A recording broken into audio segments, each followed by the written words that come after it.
사랑과 은혜가 풍성하신 하나님 아버지, 오늘 하루를 우리에게 허락하여 주시사 하루의 첫 시간을 주님께 드리며 시작하게 하심에 감사드립니다. 이 하루도 주님 하나님의 뜻을 구하며 나아갈 때 우리를 향하신 하나님의 거룩하신 뜻을 발견하며 이루는 삶 되게 하여 주옵소서.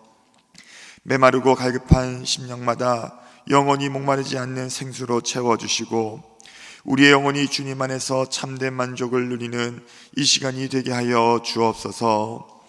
감사와 추수의 계절을 맞이하여 모든 성도들의 삶과 가정마다 감사가 넘치게 하여 주시고 아름다운 열매들로 하나님께 최고의 영광 올려드리는 한 달이 되게 하여 주옵소서. 지금도 원치 않는 질병으로 어려움 당하는 성도들을 기억하여 주시사 주님의 능력으로 덮어주시고 치유와 회복의 역사 경험하게 하여 주옵소서. 이 시간 주님의 말씀을 기다립니다. 주시는 말씀이 우리에게 생명이 되게 하시고 큰 은혜 되는 시간 되게 하여 주옵소서. 이 모든 말씀을 거룩하신 예수님의 이름으로 기도드리옵나이다. 아멘. 하나님의 말씀 함께 보시겠습니다. 출애굽기 25장 23절 말씀부터 40절까지입니다.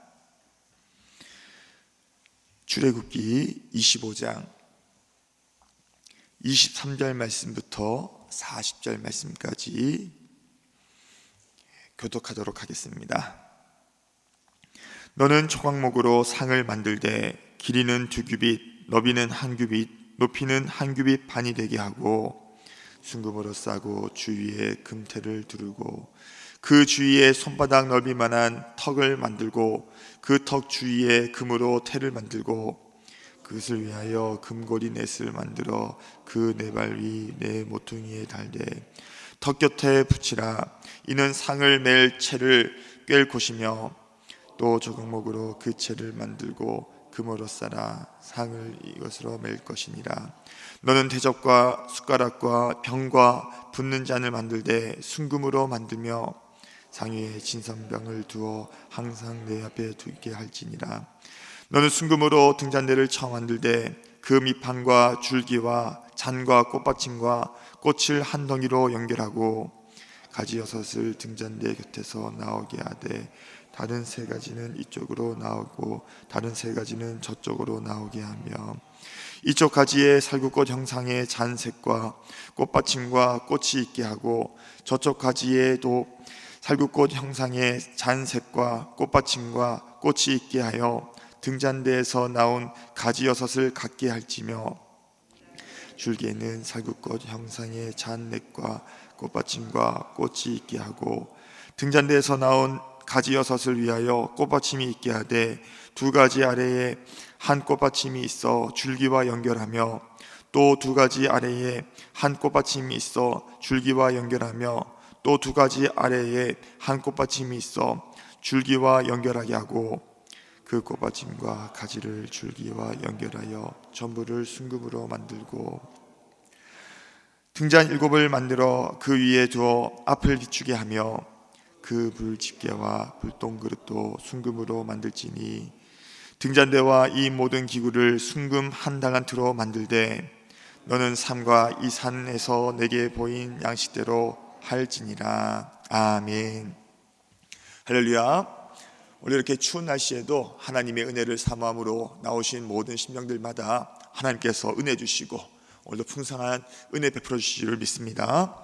오늘 함께 읽은 본문 말씀을 가지고 성소의 기구들과 예수 그리스도라는 제목으로 함께 말씀을 나누고자 합니다. 오늘 함께 읽은 본문은 하나님께서 이스라엘 중에 거하시고자 지으라 하신 성소의 세 부분, 곧 뜰과 성소와 지성소 중에서 성소와 관련된 말씀입니다. 특별히 함께 읽으신 출애굽기 25장 23절부터 40절까지는 성소 안에 있는 세 기구 중에서 2기구, 진설병상과 또 등잔대를 만드는 법을 기록하고 있습니다. 그런데 오늘 본문의 이 성소한 이 기구들은 표면적으로는 하나님과 교제를 하기 위한 기구들이지만 이것은 사실 예수 그리스도를 예표하고 있는 말씀입니다.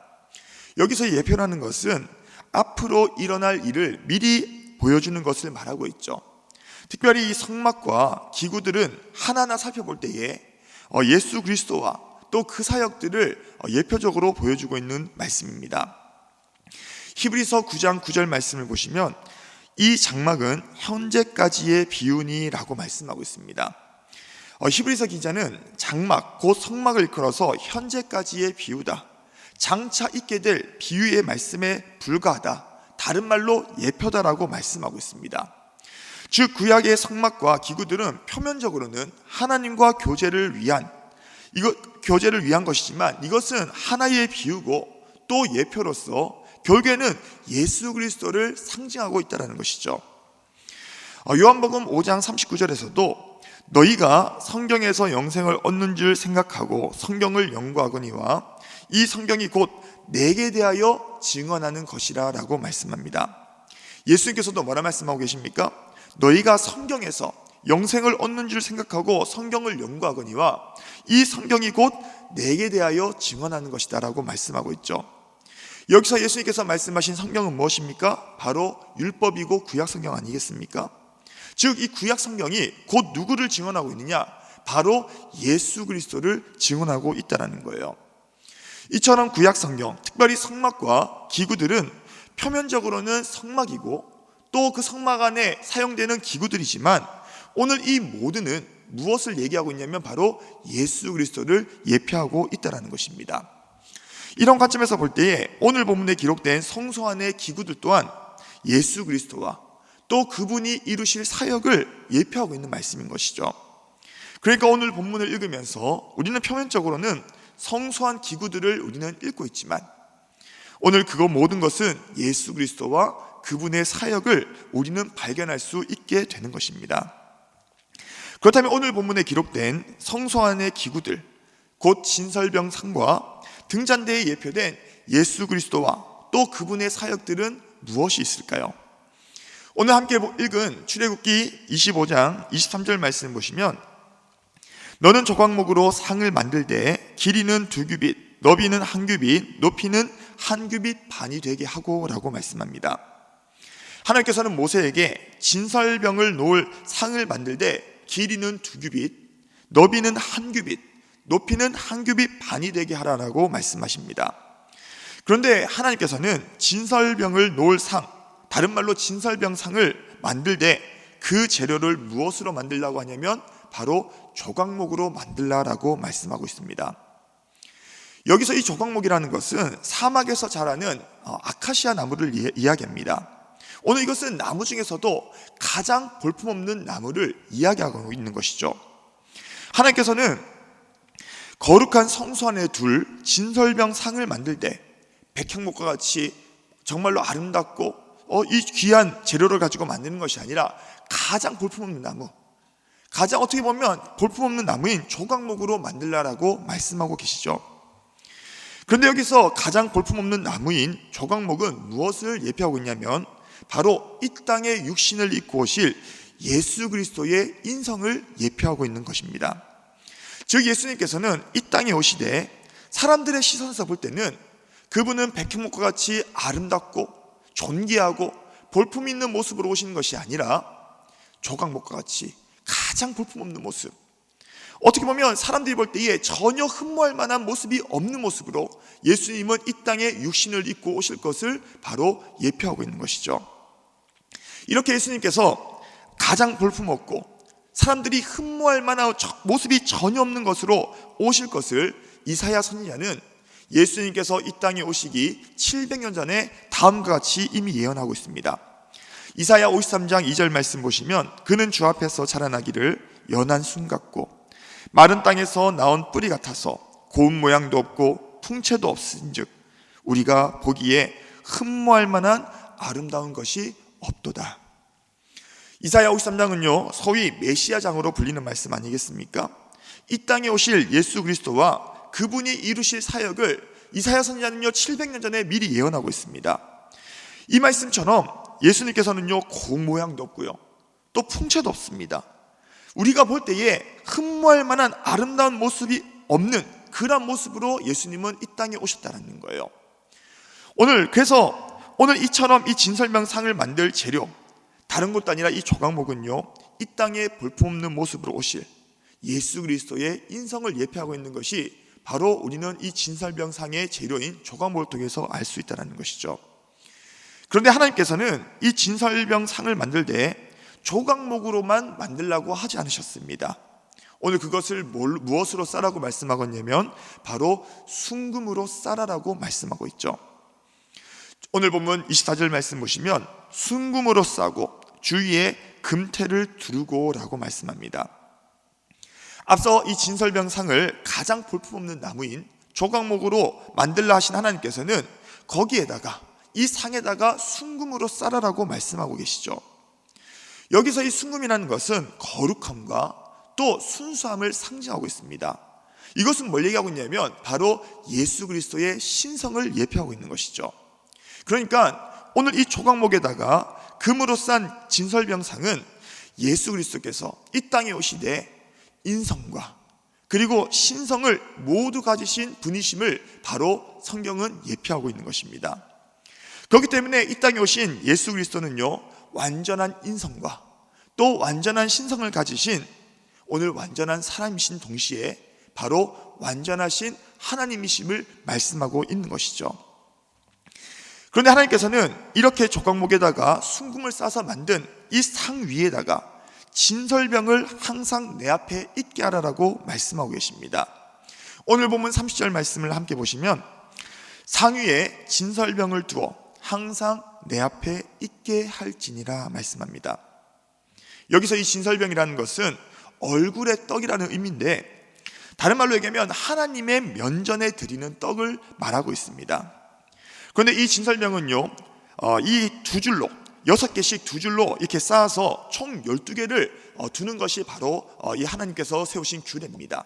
이것은 바로 뭘 얘기하고 있냐면 바로 12지파, 이스라엘의 12지파를 상징하고 있는 것이죠. 그런데 우리가 계속해서 상고하고 있듯이 오늘 이 진설병 안에도 바로 예수 그리스도와 그리고 그분의 사역을 예표하고 있는 것을 보게 됩니다. 이 진설병상은 결국에는 뭘 얘기하고 있냐면 바로 생명의 떡으로 오실 예수 그리스도를 예표하고 있는 것이에요. 요한복음 6장 48절에 보시면 예수님께서 뭐라고 말씀하시냐면 내가 곧 생명의 떡이라 라고 말씀하고 계시죠. 예수님께서도 자신을 일컬어서 나는 생명의 떡이야, 내가 곧 생명의 떡이야 라고 말씀하시면서 그 떡을 먹는 자마다 예수님을 받아들이고 또 그분과 연합되는 자마다 영생하게 될 것을 말씀하지 않았습니까? 이렇게 생명의 떡으로 오실 예수 그리스도를 받아들이고 연합하는 자마다 영생하게 될 것을 하나님께서는요, 이 진설병을 통해서 이 땅에 생명의 떡으로 오실 예수 그리스도를 예표하고 계시는 것입니다. 이뿐 아니라 진설병을 만드는 규례를 보면 예수 그리스도의 사역 중에서 오늘 예수님께서 이 땅에 오실 고난을 잘 예표하고 있는데 우리가 함께 읽지는 않았지만 레위기서 24장 5절 말씀 보시면 이것은 이 진설병을 만들 규례를 말씀하고 있는 말씀입니다. 제가 한번 읽어드리겠습니다. 너는 고운 가루를 가져다가 떡 12개를 굽되 각 덩이를 10분의 2 에바로 하여 라고 말씀합니다. 이 말씀은 진설병을 어떻게 만드느냐 그 규례를 하나님께서는 말씀하시는데 고운 가루를 가져다가 떡 12개를 구우라라고 말씀하고 계시죠. 그런데 이 진설병을 만들기 위해서 이 고운 가루는요, 곡식을 찢고 또 갈아내는 이 과정을 통해서 만든 뒤에 반죽하여 뜨거운 불에 구워서 만들게 되죠. 이것은 바로 예수 그리스도의 고난을 상징하고 있습니다. 곡식을 찢고 갈아내는 것은 곧 예수 그리스도께서 우리를 위하여 살찢고 피 흘리신 고난을 상징하는 것이고요, 또 고운 가루를 반죽한 뒤에 뜨거운 열을 가하여서 구운 것 역시도 예수님께서 받으신 바로 십자가에서의 죽음의 고통을 상징하고 있는 것입니다. 이처럼 이 진설병 12가지는요 바로 오늘 12개는 이스라엘 12지파를 상징함과 동시에 우리를 위하여 고난을 받으신 예수 그리스도와 또 그분의 사역을 상징하고 있는 것이에요. 다시 말해서 우리는 이 성소 안에 들어갈 진설병 상과 또 진설병을 통해서 표면적으로는 하나님과 교제를 위한 기구들로 보지만 오늘 이것은 바로 예수 그리스도와 그분의 사역을 예표하고 있음을 우리는 성경을 통해서 발견할 수 있게 되는 것입니다.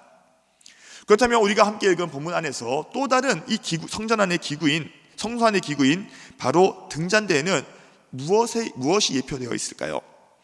출애굽기 25장 31절 말씀을 보시면, 너는 순금으로 등잔대를 처음 만들 때 그 밑판과 줄기와 잔과 꽃받침과 꽃을 한 덩이로 연결하고 라고 말씀합니다.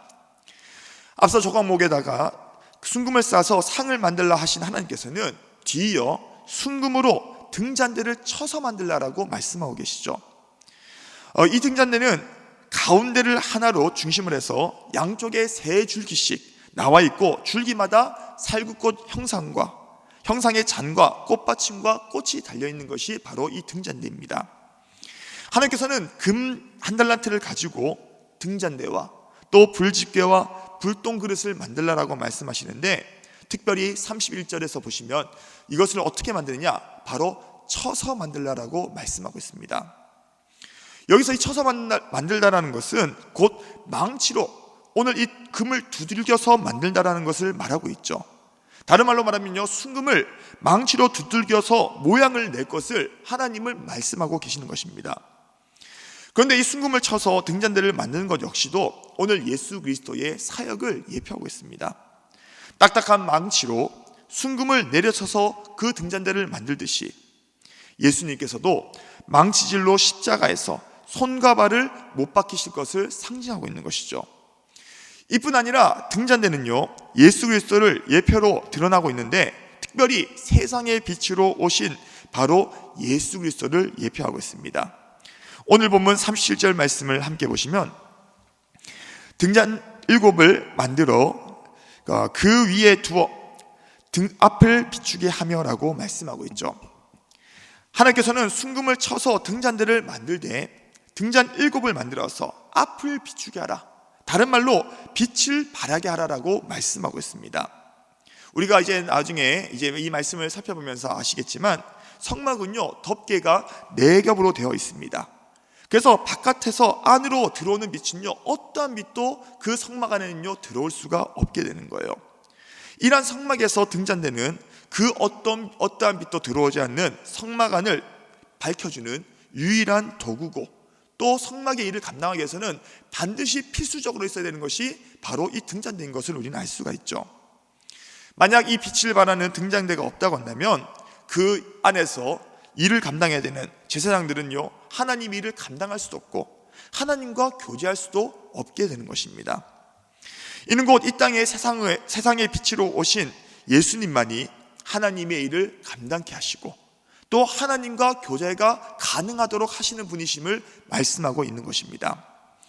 요한복음 8장 12절 말씀을 보시면, 예수께서 또 말씀하여 이르시되 나는 세상의 빛이니 나를 따르는 자는 어둠에 다니지 아니하고 생명의 빛을 얻으리라 라고 말씀하고 계십니다. 예수님은 뭐라 말씀하고 계십니까? 나는 세상의 빛이다. 나를 따르는 자는 어둠에 다니지 아니하고 생명의 빛을 얻을 것이다 라고 말씀하십니다.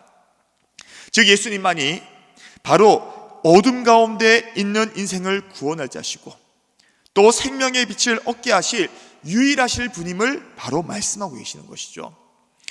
예수님께서 하신 말씀처럼 오늘 우리 또한 세상의 빛이신 예수님으로 인해서 우리는 어둠에서 구원받은 것이고요, 바로 이 생명의 빛을 얻게 된 줄 믿습니다.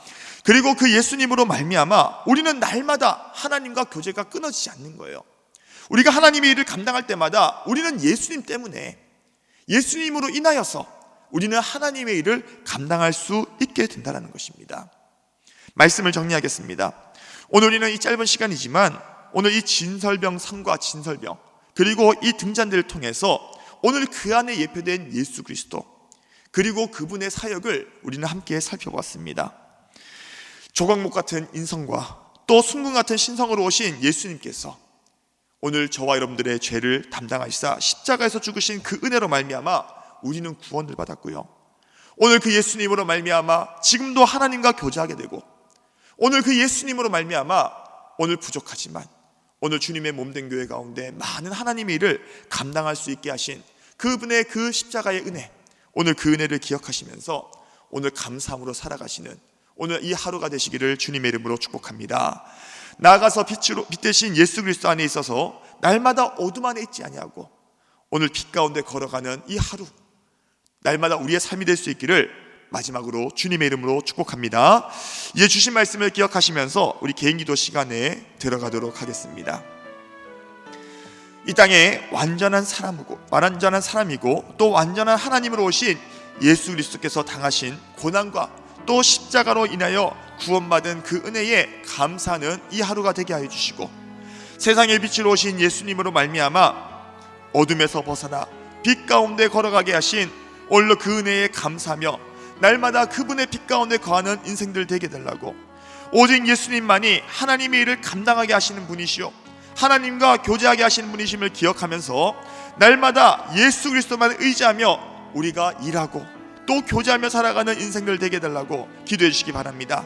특별히 이번 주 목요일에 수능을 치르는 우리 고3 자녀들 주님께서 붙들어 주시고, 그 수능을 치르는 모든 가정 가운데 함께하여 주셔서 모든 시험 치르는 일정이 은혜로 잘 마치게 하시고 모든 성적으로 오늘 그 결과로 하나님께 영광 올려드리는 우리 자녀들 되게 달라고, 또한 이번 주일에 있을 추수감사주일을 맞이하여 온 성도와 가정과 교회가 하나님께서 베푸신 은혜의 가운데 최고의 감사와 영광을 올려드리는 오늘 추수감사주일이 되게 달라고 오늘 함께 나눈 말씀과 또 기도 제목을 기억하시면서 우리 주님의 이름 한번 부르시고 합심으로 기도하시겠습니다. 주여, 살아계신 하나님 아버지, 은혜와 사랑을 너무나도 감사드립니다. 오늘 이렇게 부쩍 주어진 이 일기 가운데서도 우리를 아버지 주님께서 붙들어 주시고 특별히 주님의 은혜를 사모함으로 주님의 전에 불러 모아주심에 진심으로 감사드립니다. 오늘 이 시간에 우리에게 귀한 말씀을 통하여 오늘 이 성막에 있는 아버지 이 모든 것이 오늘 신설병상과 또 등잔대가 오늘 예수 그리스도를 예표하고 있다는 이 사실을 함께 말씀을 통하여 나누며 깨닫게 하심을 진심으로 감사드립니다. 이 땅에 완전한 사람이시오 완전한 하나님으로 오신 예수님께서 우리를 위하여 당하신 고난과 십자가의 그 은혜로 말미암아 우리가 구원받았다는 이 사실, 이 복음을 다시 한번 우리 마음 깊이 새길 수 있도록 도와주시고 오늘 새벽에도 그 은혜에 감사하며 나아가는 이 새벽의 시간 될 수 있도록 주의 하나님 은혜 베풀어 주옵소서. 하나님, 오늘도 이 땅 가운데 세상의 빛으로 오신 예수 그리스도로 말미암아 오늘 우리의 인생이 어둠에서 벗어나 이제는 빛 가운데 나아가게 하신 그 은혜, 그 사랑, 오늘 우리가 은혜에 감사하며 기억하며 날마다 우리의 삶이 어둠 가운데 거하지 아니하고 빛 가운데 거하는 인생들 될 수 있도록 주의 하나님 은혜 베풀어 주옵소서. 우리 안에 있는 모든 어둠이 주님의 빛 가운데 떠나가게 하여 주시고 오늘로 주님께 주시는 그 빛 가운데 날마다 살아가며 오늘로 빛 가운데 거할 수 있는 우리 모든 대전중앙교회 성도들 될 수 있도록 주의 하나님 은혜 베풀어 주옵소서. 오늘로 예수님만이 하나님과 교제하게 하시는 분이심을 믿습니다. 오직 하나님만이 하나님의 일을 감당하게 하시는 분이심을 믿습니다. 하나님, 오늘로 이 시간 우리가 예수님으로 말미암아 새롭고 살기를 열어주신 주님, 오늘 하나님 그 은혜로 말미암아 우리가 다시 한번 하나님 앞에 나아가게 하여 주시고 오늘 날마다 예수 그리스도를 의지함으로 말미암아 오늘 더 이상 내 힘으로 감당하는 것이 아니라 예수 그리스도로 말미암아 오늘 이 모든 사역 감당할 수 있는 우리 모두가 될 수 있도록 주의 하나님 은혜 베풀어 주옵소서. 단 한 사람도 오늘 예수님 없이 교제하지 않도록 도와주시고 예수님 없이 주님의 일을 감당하는 자 없을 수 있도록 주의 하나님 우리에게 은혜 베풀어 주옵소서. 하나님, 특별히 이번 주 목요일에 또 수능이 있습니다. 우리 사랑하는 고3 자녀들 오늘 아버지 지금까지 많은 시간 가운데서 오늘 이 수능을 준비하고 나와봤는데 오늘 주님께서 이 모든 가정들 은혜로 잘 마치게 하여 주시고 좋은 결과로 하나님께 영광 올려드리게 하여 주시고 특별히 감사의 주일을 맞이하여서 오늘 주님께 최고의 감사 올려드리게 하여 주옵소서. 매주 화요일은 특별히 조국교회와 교회의 모든 양육 및 훈련 사역을 위해 기도하는 날입니다. 이 시간 기도하실 때에 우리 대한민국의 교회마다 하나님을 기쁘시게 하는 교회로 회복되며 부흥의 은혜를 주옵소서. 우리 교회가 주님께서 맡겨주신 영혼들을 잘 양육하고 세우는 교회가 되게 하여 주옵소서. 양육과 훈련을 이끄시는 담임 목사님과 모든 사역자들을 성령으로 충만하게 하여 주옵소서. 모든 성도들이 예수 그리스도의 장성한 분량까지 계속하여 성장하여 예수님을 닮는 제자들이 되게 하여 주옵소서. 그리고 계속해서 담임 목사님을 위해 기도해 주시고 함께 동력하시는 장로님들과 교육자들이 사랑으로 하나 되어 온 교회가 성령으로 충만한 가운데 부흥의 역사를 이루게 해달라고, 조국교회와 우리 교회의 양육 훈련 사역을 위해 합심으로 기도하신 후에 자유롭게 기도하시면 되겠습니다. 이 시간 기도하실 때에 먼저 저를 따라해 주시기 바랍니다. 주여 성령을 부어 주옵소서. 주여 성령을 부어 주옵소서. 주여 성령을 부어 주옵소서. 주여 성령을 부어 주옵소서. 다시 한번 주님의 이름 한번 부르시고 합심으로 기도하겠습니다. 주여. 하나님 감사합니다. 오늘 이 시간 우리가 조국교회와 또 교회의 모든 양육 및 훈련 사역을 위하여 기도하며 나아가기 원합니다. 하나님, 오늘 우리 대한민국